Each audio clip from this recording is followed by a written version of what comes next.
These are among the greatest executives anywhere in the world, so it's an honor to have them with us, and I think they'll be very happy about what we have to say. I thought I'd start by announcing two things. This is the gold card, as you know.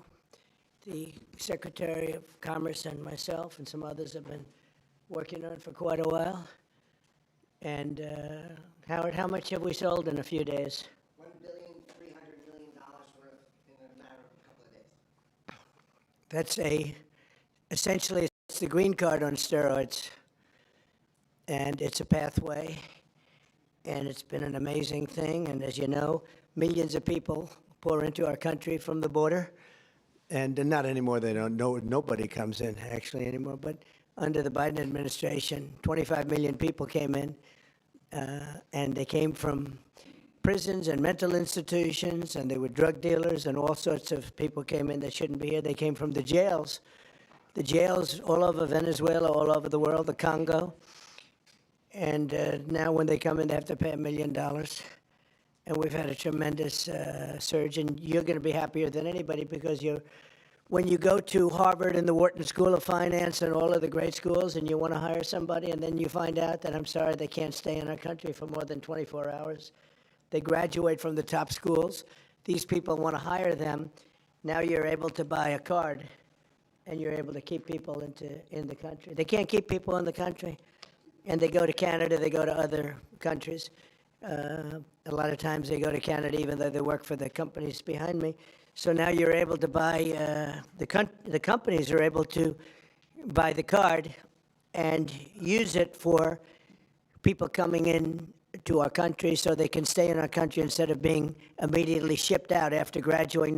They graduate number one in their class at the best school, and they want to go to work for Johnson & Johnson, as an example, who's not here today, who will be here next week. They're well represented here. But they want to go to work for one of the great companies behind me, and you learn they can't do that because they're shipped out of the country. They're not shipped out anymore. So your company will pay a little bit, but that's okay. You'll be able to get them. So I just wanted to, it's called the gold card, the Trump gold card. Quite a beautiful thing. And you've taken in just a few days, you've taken in over $1.5 billion. That goes all toward reducing debt, goes into the Treasury of the United States. And I thought I'd do this before we start on Most Favored Nations. I want to read this because I would have said it the other night, but I was not allotted too much time, actually.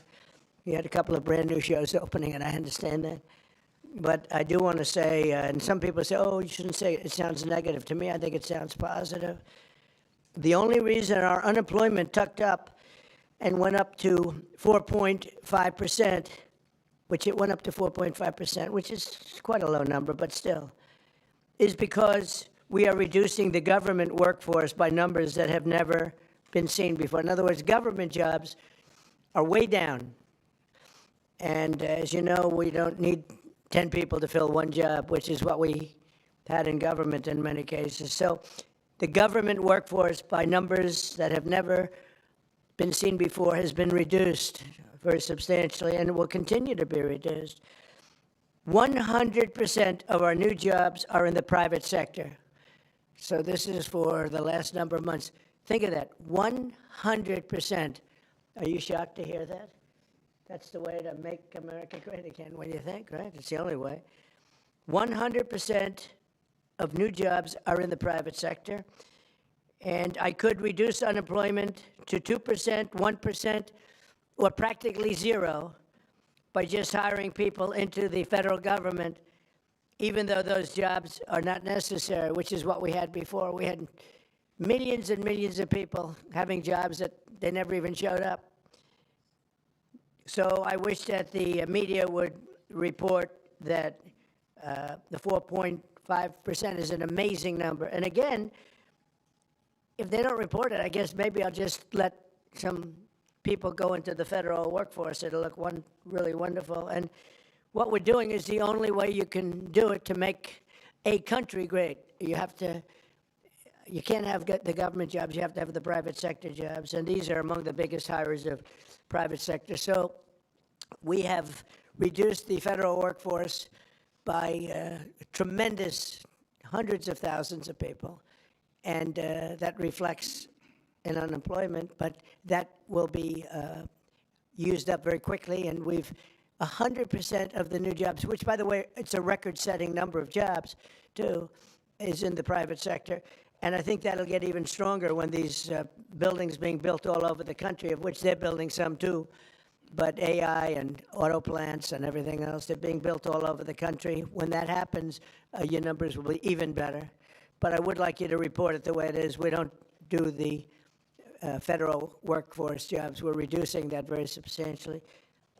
I'm thrilled to be joined by the leaders of 9 of the world's largest pharmaceutical manufacturers, all very big names, celebrities in their own right, very, very powerful people, and they head some of the most admired companies anywhere in the world. It's a great group.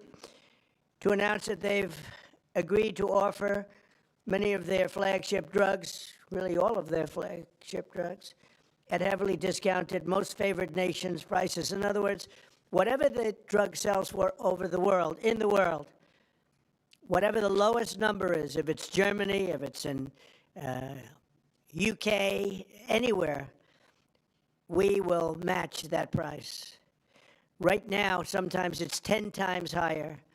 We've been laughed at and scoffed at for years. In fact, I was going to do it in my first term, but unfortunately, with the advent of COVID, as you would say, it was not, I don't think it was a very good time to be hitting up Spain, Italy, France, but now we're doing it. So the hardest thing to do is going to be to get a country to do it, because we would have a pill in New York that was for sale for $130, and you could buy it in Germany and France and Spain and someplace anyway. They set their own prices for $10.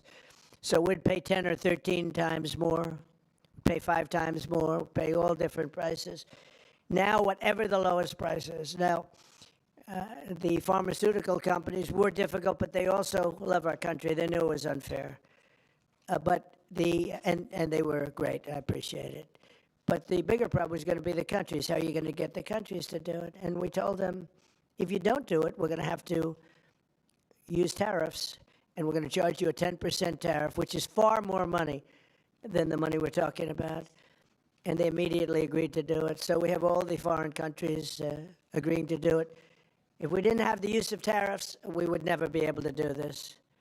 But we used tariff, and they said, is it a threat? I said, yes, it is a threat. And they said, we will do it. And they dropped the price. So what's happening, because the world is bigger than the United States in terms of people, that same pill would go from $10 to $20 for them, which is an increase, but it wouldn't go to, midway. But it would go from $10 to $20. Ours would go from $130 to $20. So we dropped way down. They went up a little bit. And everyone knows it's the way it is. They, for years, would just say, no, it's medicine got more expensive for us. They said, nope, you can't sell it in this country. Let the United States pay. And we had other presidents, all of them, said, okay, we'll pay. So we were subsidizing the entire world. We're not doing it anymore.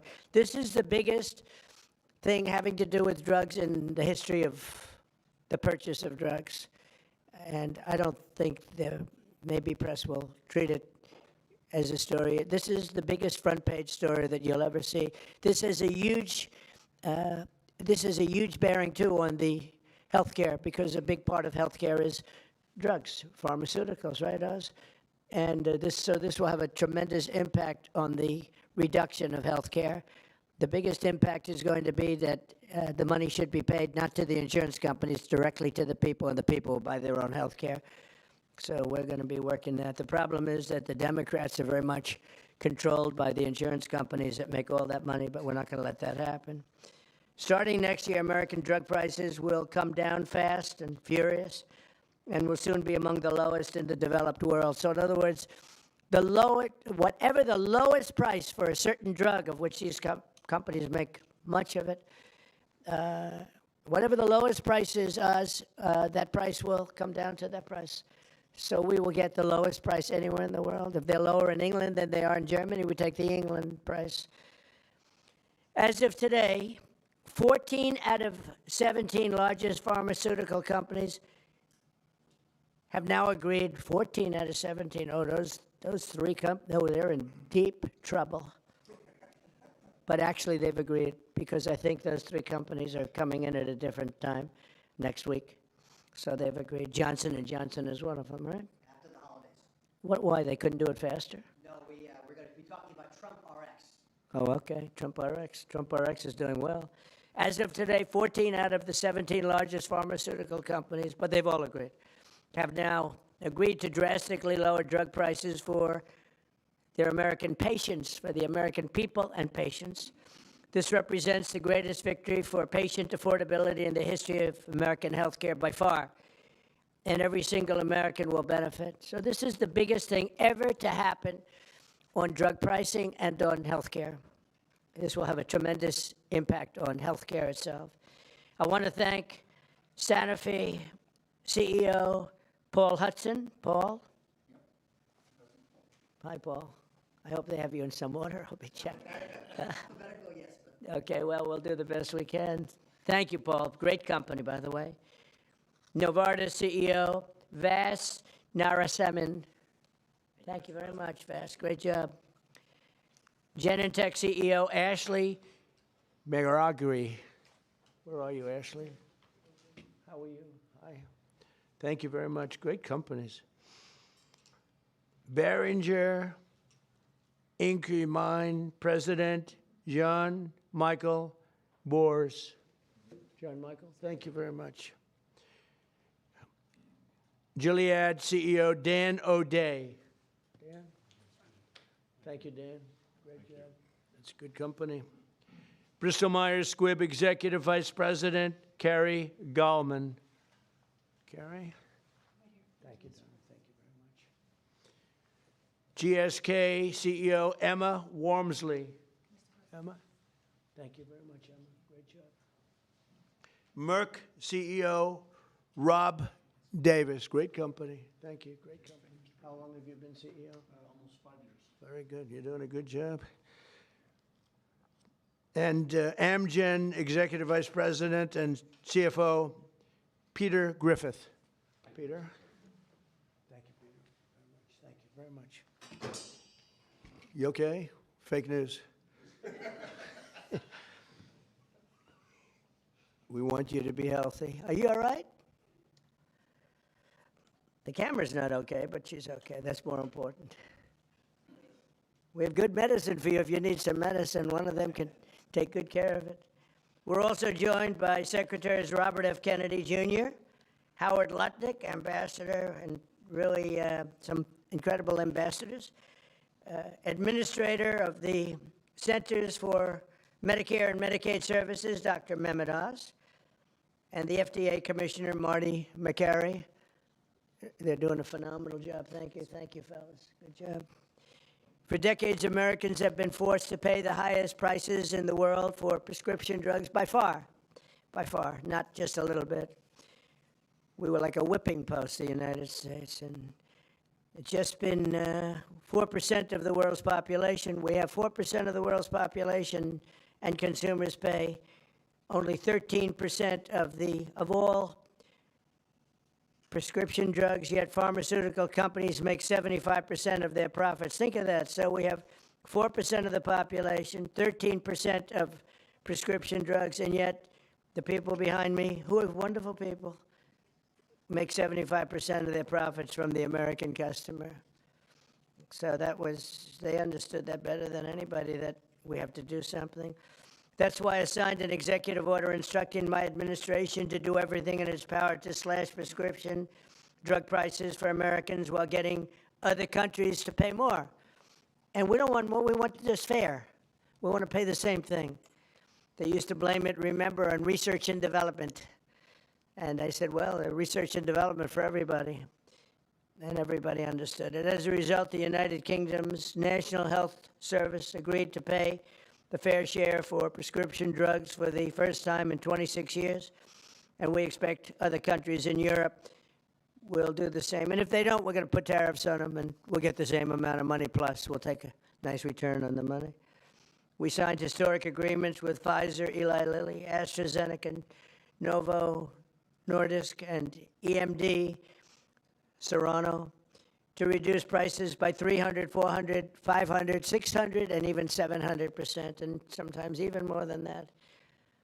I remember when I had a news conference in my first term, I was the first president that reduced prices from the beginning of my term to a year, from January to December, 0.25%.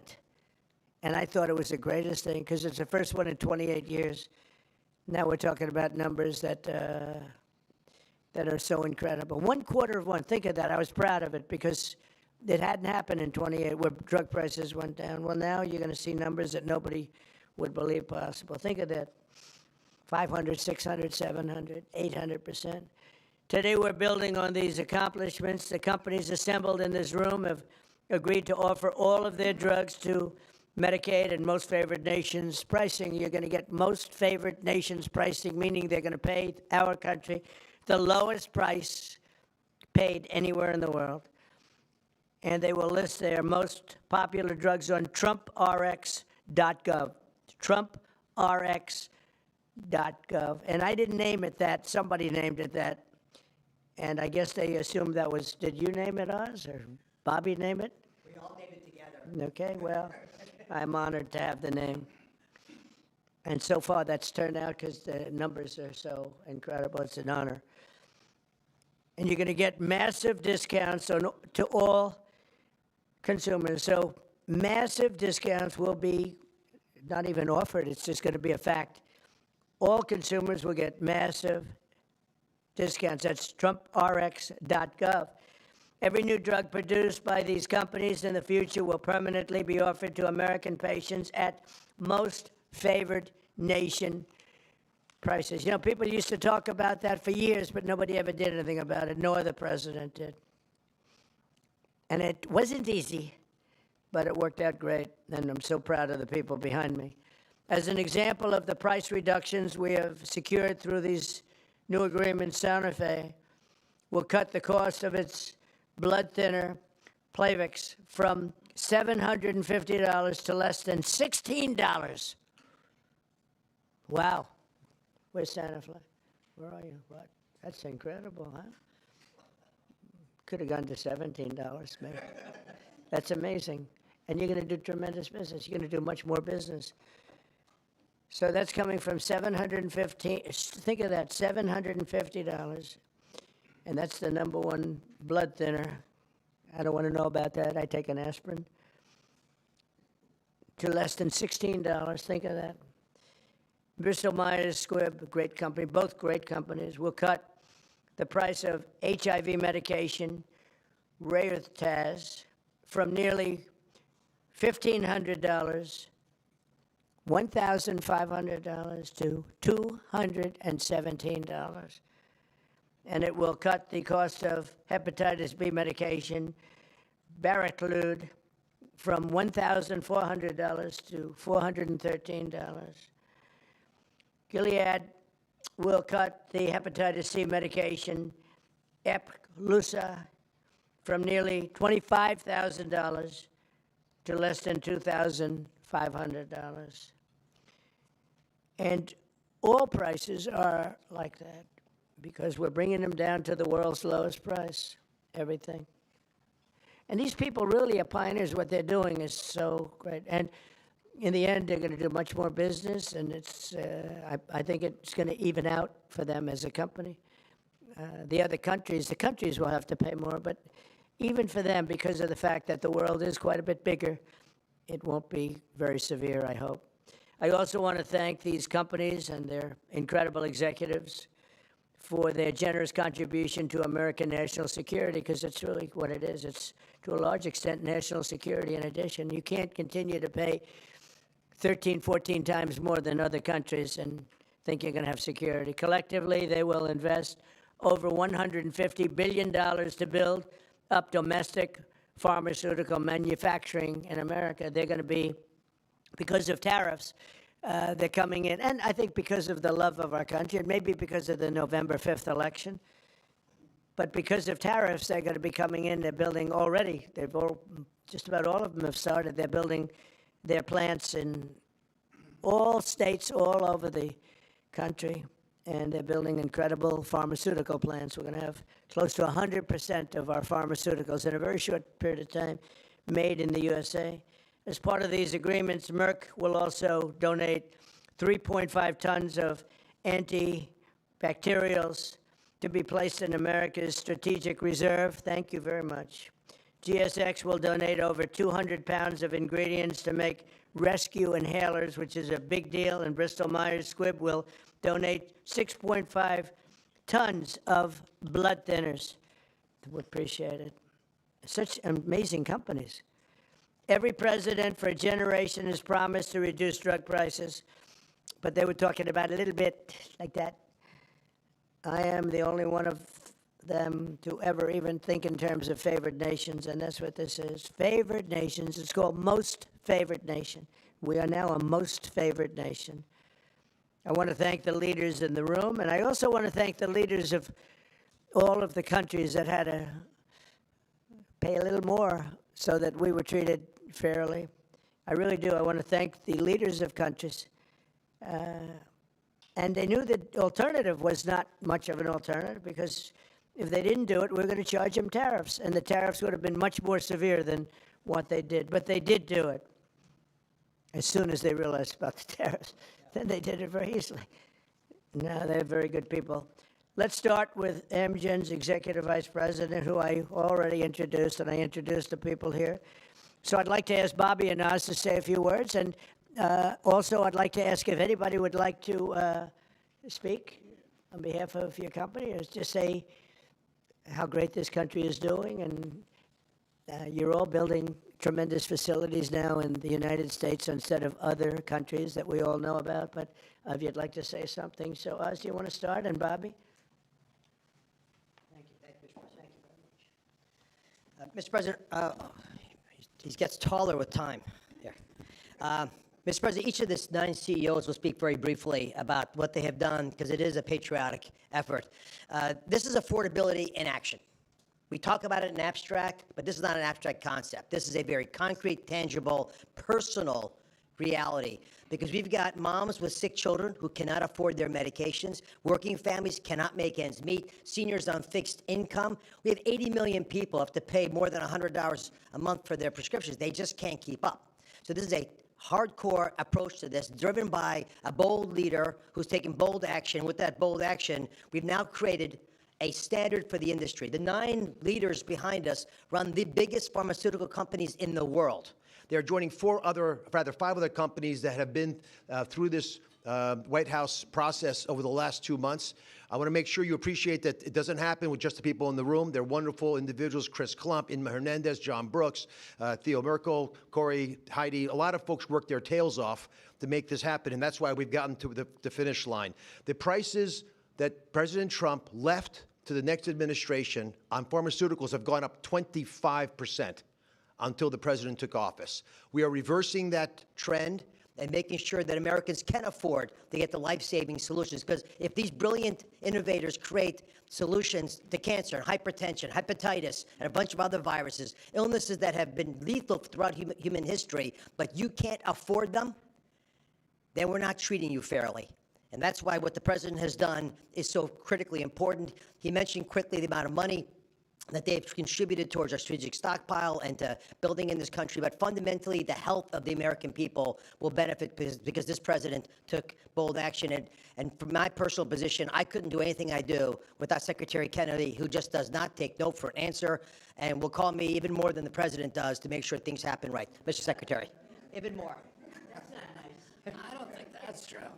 I think we got a lot of calls from the president, and at one point in this negotiation, we both stopped answering our phones late at night because we couldn't take it anymore. But I want to thank you, Mr. President, for doing this.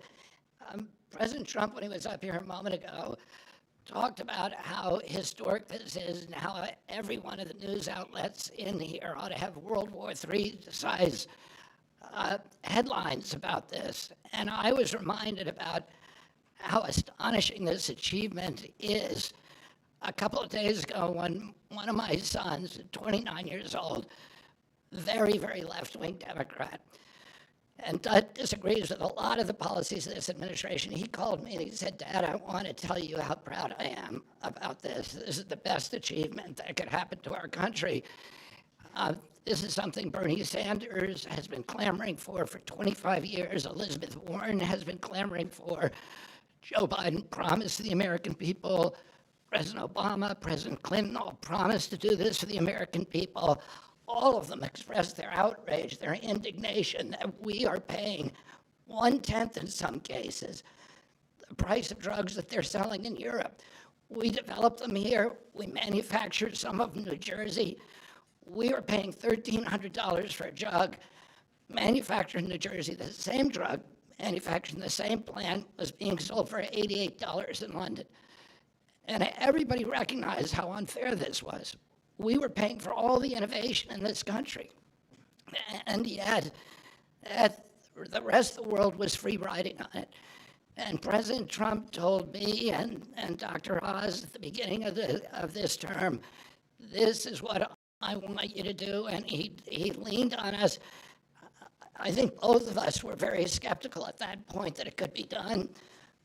But I would say this is a miracle. And I'm very grateful to all the CEOs who saw the sense in this, who understood the injustice and the unsustainability of the system, and who put public health, and particularly the public health of Americans, ahead of some of their other priorities. And all of them came to the table, and President Trump asked us to do three things. One, to deliver the lowest prices in the world and make this affordable for Americans. Number two, to do it in a way that we would not hurt innovation, that we would keep America as the incubator and the dominating force in innovation around the world. And three, to bring drug manufacturing home to this country. I can tell you by the end of this term, 95% of the drugs we will have MFN. In other words, Americans will be paying the lowest price in the world for 95% of the drugs. You talk about affordability. People are talking about affordability. Nobody has done anything for affordability greater than this. So I want to thank you, President Trump, for your leadership, for your vision, and for your relentless harassment of us to make sure this all got done. And I really want to just thank all of the CEOs, all these companies, for coming to the table in good faith, working out a very, very pragmatic agreement that allows them to continue to do the innovation that is going to save lives and alleviate suffering around the world, and do it in a way that is more fair to the American people. Thank you. So we're going to, oh, no, yeah, Howard first. So this is an example of what President Trump does. It's the entire administration, the whole government working together. Bobby and I met at the beginning of the administration of how we could work together to bring drug prices down as the president instructed and bring manufacturing home. So they've said they're going to have 95% of the drugs be at the lowest price in the world. And when we walked in, and the president walked in, we were making about 16% of our drugs were being made in America, right? And we are having hundreds, the people behind us are committed hundreds of billions of dollars to bring their manufacturing here and bring their research here. And that employs Americans and keeps our drugs produced safely. You want to know when you take that drug is made in America, overseen by the FDA, and it is safe. So the president not only is driving prices down, he's doing a 1-2 punch of bringing production here. And the third thing he's doing is when you take that drug, you know it was made in America, protected by Americans, and it's safe. And I can't be more proud. I think this is the most impressive thing I've ever seen, because none of you, and even none of us, thought this was possible. Only President Trump, he knew it, he drove it, and he has delivered it here today. And I can't be more proud to be standing next to him, because this is delivering for America. Thank you. Very good. We'll start with Amgen. It is alphabetical. If you'd like to say something, feel free to do that. They're all going to say something short, so go ahead. Well, you go ahead. Yes, thank you, Mr. President. To the podium. Here we go. Well, I'm going to move it back up, get taller again. Mr. President, thank you for the opportunity to work with you to improve the affordability of medicines for American patients. Amgen recently launched Amgen Now, a direct-to-patient option for Repatha that cuts out PBM middlemen and significantly improves affordability for people who are uninsured, facing high out-of-pocket costs, or paying on their own. Repatha will also soon be added to TrumpRx.com. A U.S.-based pioneer for more than 4 decades, we've invested more than $40 billion in U.S. research and manufacturing since 2018, supported by pro-innovation policies that you've championed. Thank you again, Mr. President. We look forward to continuing to work together to deliver meaningful benefits and innovation for U.S. patients.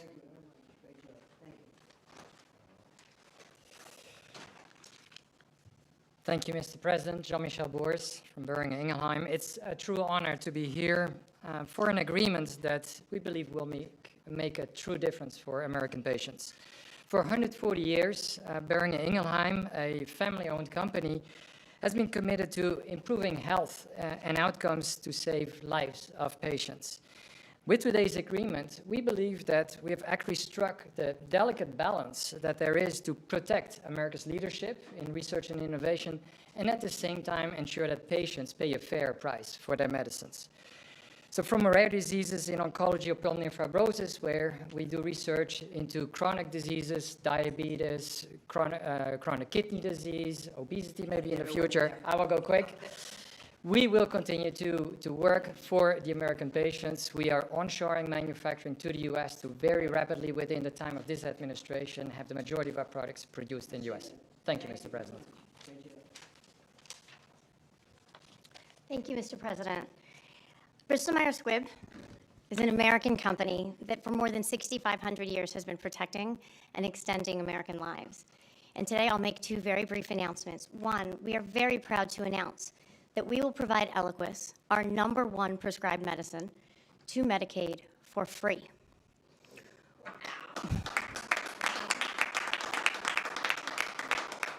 We're also answering the administration's calls, as the president said, to shore up the national medicine reserves by donating more than 6.5 tons of Eliquis. These actions build on BMS's commitment to invest $40 billion in the U.S. in research and development and manufacturing. And these investments reflect our enduring commitment to work with the administration to improve patient lives. So thank you.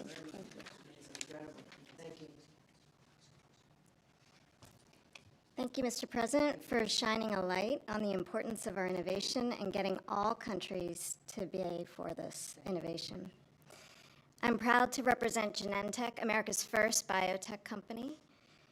We are offering our flu medicine, which is very important this year given the severity of the flu, Xofluza, for $50 direct to patients, and that's a 70% price reduction, and that also will be available on TrumpRx.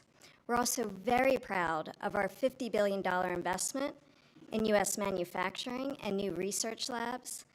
Our new facility in North Carolina will bring 11,000 jobs to America. These are important steps forward for Americans and also for patients. Thank you very much. I saw your rendering. It's beautiful, what you're building. Thank you very much. Thank you. Thank you, Mr. President, to you and the administration. I think this objective of achieving the commitment to affordability and future innovation is extraordinary. And let me just say that the company I represent, Gilead Sciences, the scientists reach for cures every day. In fact, they've come up with medicines that have cured both certain forms of hepatitis and also certain forms of blood cancer. And we just recently launched a new medicine that's only given twice a year to prevent HIV. And we're working with Secretary Kennedy and his entire team, as well as the State Department, as a part of your ex-US strategy to support ending the epidemic really during your term. And so we look forward to working with you on that. I've never been more optimistic about the innovation that exists across these companies and the impact this can have on America's health and economy. Thank you very much. Well with HIV.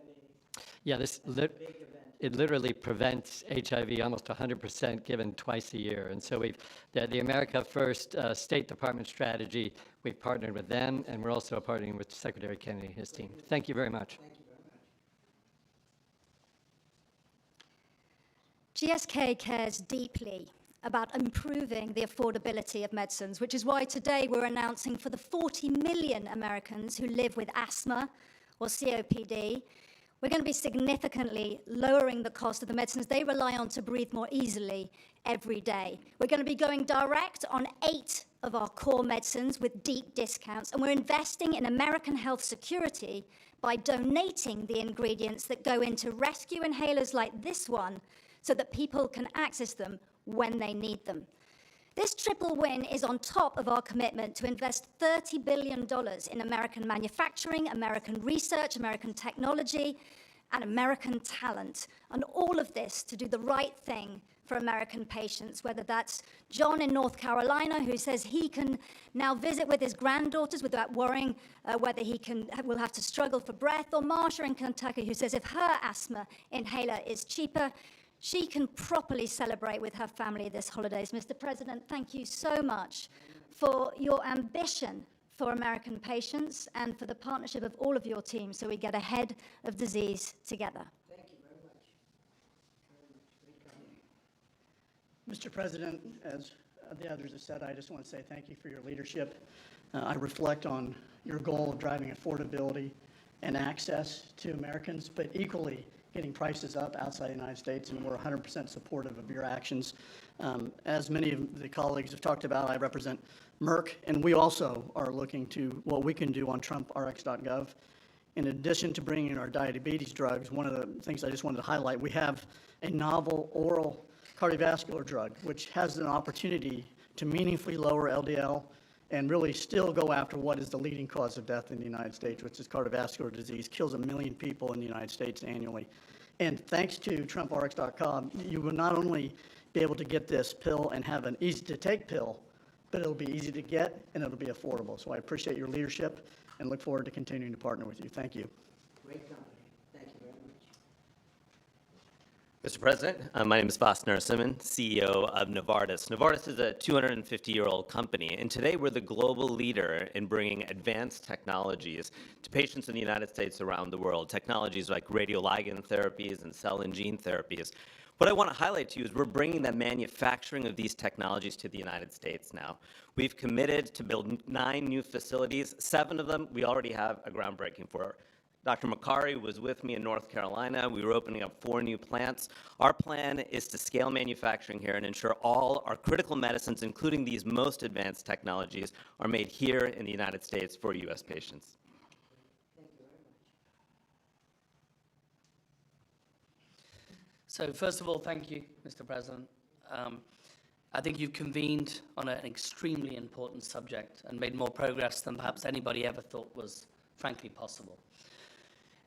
For Sanofi, this is another day to reaffirm our commitment to patients, our unwavering support to trying to do the right thing to help patients get better outcomes. But simply, affordability has been at the heart of that for a very long time. Having concluded this contract with the President and the administration, we find ourselves able, as a joint effort, to go further than we ever thought was possible. And that's kudos to you and for what you have done. Improving affordability and preserving innovation and rewarding innovation is a very difficult balance to take. I think we feel the negotiations and the conversations have had the patient at the center throughout the entire time, as difficult as it may have been on occasions. I think what many can learn from the way this was handled, put simply, is that when you bring industry and you bring government together with the spirit of doing the right thing for patients, it is almost limitless what can be achieved. So on behalf of Sanofi, I'd like to thank you, Mr. President, and the team for what has been simply an incredible amount of progress. Thank you. Thank you very much. So, as I watch, these are the greatest business leaders, and they're beyond that. Many are doctors, and they ended up running the biggest businesses in the country. But you've done so much. and you made it a lot easier than we thought it would be. You were just, you understood to do the right thing. And as I was watching, and I know all of them, not personally, a couple of them personally, but I know them all through reading lots of business magazines and other magazines and newspapers. These are highly respected people. And I said to myself, look at what they've done. They've done something that, and as you said, something that you never thought was possible to get done. Most people thought for the United States to have favored nations where we have the lowest drug price in the world is unthinkable. And I said to myself, we have a thing called the Unaffordable Care Act. It's unaffordable because the insurance companies make so much money, and the insurance companies totally control the Democrats. And I said to myself, standing watching these great leaders, and we have 4 other leaders coming in, Johnson & Johnson, and 4 other very big companies, actually, very great companies. They've all agreed, and they'll be coming in next week, and we appreciate them too. But they've agreed to the same thing, lowest price anywhere in the world. I said, I think that the insurance companies, we should have a meeting and we should talk to them. Because I would say that maybe with one talk, they would be willing to cut their prices by 50, 60, or 70%. They've made a fortune. They've had stock prices that have gone up 13, 14, 15, 16, 17, and even 18. Think of this. They went up 1,800%. One of them went up numbers that nobody's ever seen before. There's a nice return, not a 2%, an 1,800% return. One went up more than that. Therefore, there's a lot of fat that can be cut. And I'd like to announce here, this is just an idea that I had standing here, watching these great leaders saying that we're going to have the lowest prices anywhere in the world, something that nobody would have thought possible. And they're going to come out great. But also donating incredible different medications, medications that are world-famous medications that one or another of them make, and donating them in some cases for free or very, very low prices. And I said, I'll bet you if I called a meeting of the insurance companies, the companies that are involved with healthcare costs, I would be willing to bet, I think, that they would reduce their prices very, very substantially. We could have fair health care in the country. Now, my initial thought, and this is what I want to do as of right now, this is the alternative, is that all of the billions and billions, ultimately trillions and trillions of dollars that's paid to these companies, we're going to pay directly to the people. But there's another way of doing it, and that's getting the insurance companies to ease up and to cut their pricing way, way down and stay part of the system. So I'm going to call a meeting. It could be in Florida this coming week, or it could be back in the White House the first week, not the second or third week. I'm going to call a meeting of the big insurance companies that have gotten so rich by receiving money and really much, far, far more money than they're entitled to.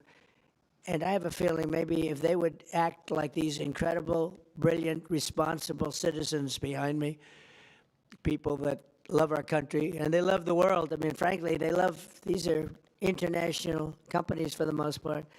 I'm going to call a meeting of the insurance companies. I'm going to see if they get their price down, to put it very bluntly.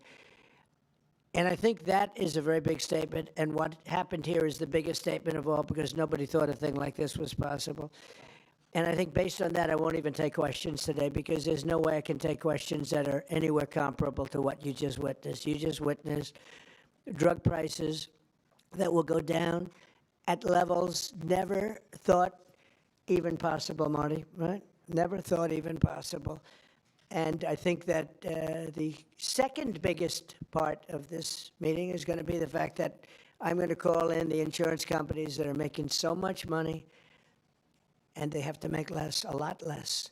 And maybe we can have reasonable health care without having to cut them out and let it all go awry. So we're going to be calling a meeting. It'll be either in Florida or it'll be here the first week.